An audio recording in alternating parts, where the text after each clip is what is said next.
And if the Republicans are going to really govern, then they've all got to become a team.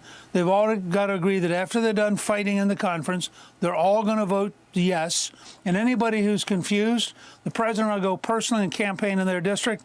That's what Reagan did when Reagan passed his tax cuts. That is the heart of President Trump's first 2 years.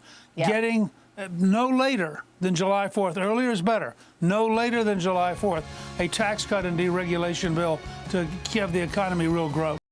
Well, joining me now is New York Congresswoman Claudia Tenney to talk about Newt's idea of getting it done right away. The key is, of course, Claudia, can Republicans get together long enough to do this? Because I know there are some recalcitrants among the Republican team who want to put other things besides the tax cuts and regulatory cuts first.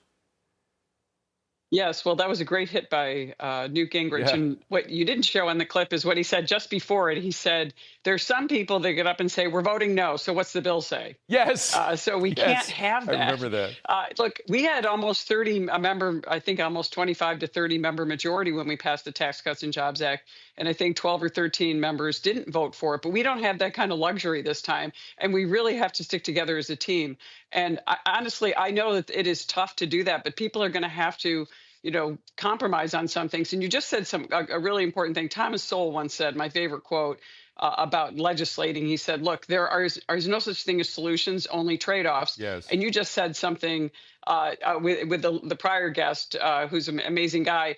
He just said, you have to talk incentives. That is what this Tax Cuts and Jobs Act has to be about, the renewal of what we did under President Trump, which just sent us off on a wonderful growth in our economy, the highest revenues brought in. Imagine tax cuts bring the highest revenue to our country. And we now have to focus on cutting, spending, obviously, and getting inflation down. But all this has to be done, I think, in a very one big piece, because you're not going to get a couple of bites at the apple. You're going to have people balk. You've got to have the border for security. You've got to have the tax cuts and those same things. And I think that's what's going to get us across the line. But it's going to be very, very hard work. And President Trump is going to have to get very involved. Well, and what about getting as involved as Newt said Ronald Reagan did, actually campaigning for it in the districts of people who are reticent, like Chip Roy and others? I mean, it would be really in your face, but if nobody does that better than Donald Trump. No, he's really good at it. And you can't just haggle or you're going to have to make some compromises.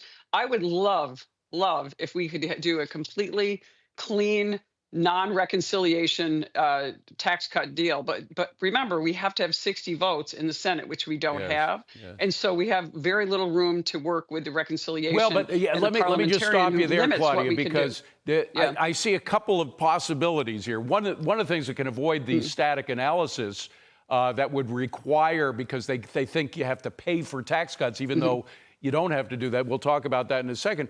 But the other possibility is, that there's one New York senator who is now leading the Senate for the next few weeks, and he would love to see changes with a SALT deduction, and maybe that could be part of the deal. So there could be deals made with Democrats, no? We hope, but that didn't happen last time. They didn't help us at all. True. And so again, we've got this very narrow threshold with even less, and we've less members in a very narrow margin. But it's so critical that we get it done because we need the growth. And exactly what you just said, the CBO and the Tax Foundation, they all use what you called and referred to as static scoring. It costs money. Right. But actually, dynamic scoring shows the growth in the economy and how the economy grows and how we saw the revenues come back.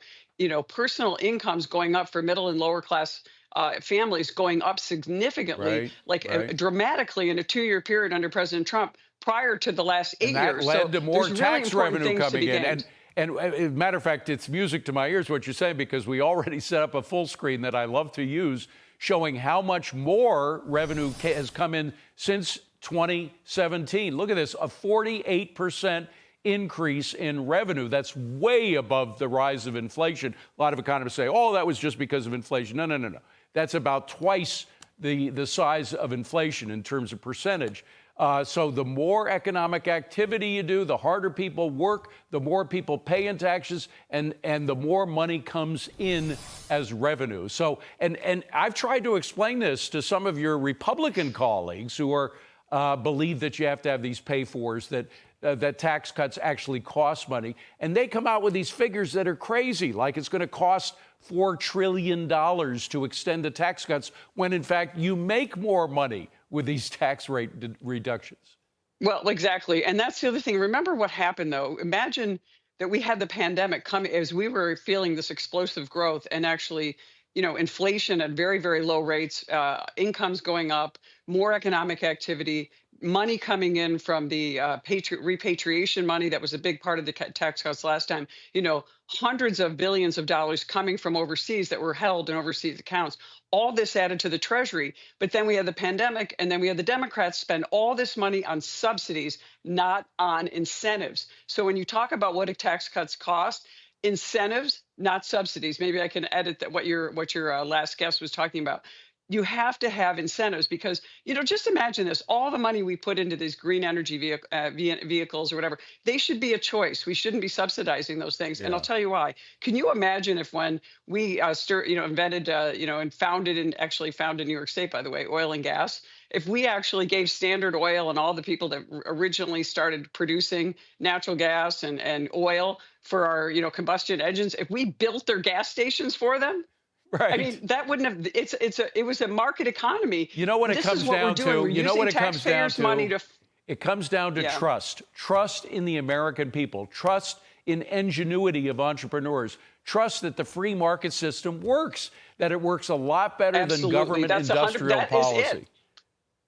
Free markets, choices, incentives, not subsidies. It's very simple.